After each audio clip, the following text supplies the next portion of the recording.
My name is Marc Weil. I'm the founder and CTO of CloudMine. We're a Philadelphia-based mobile backend as a service company.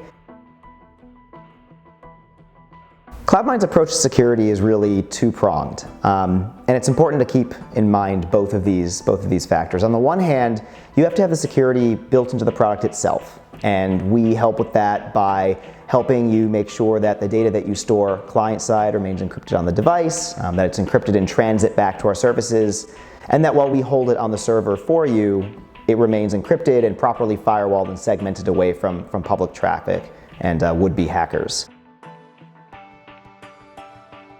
So CloudMine as an organization actually takes security very seriously as well. We put our workforce through continuous education, security training, secure coding practices, secure network architecture, etc.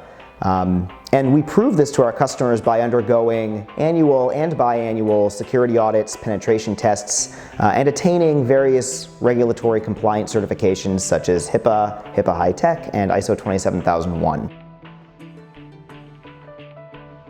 One of the most prevalent attack vectors in mobile applications is really so-called identity theft. So unlike with your traditional client-server applications, mobile phones are in people's pockets, they're in their purses and on their person, and they can easily be lost, bars, taxis, restaurants.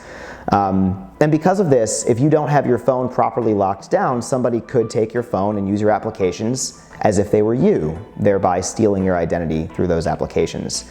The operating systems, Android, iOS, Windows Phone, they do a good job of basic security around this, but the default is not to have those turned on, thereby leaving their applications vulnerable to this attack vector.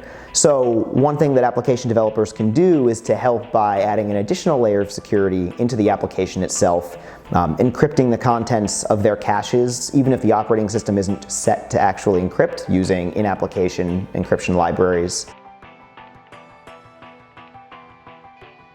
Mobile applications actually suffer from a lot of the same attack vectors as web applications have suffered from traditionally. It's a little more complicated to gain access to the client-side code in a mobile app because it's compiled and running on the device, as opposed to being in a JavaScript in a web browser and basically plain text.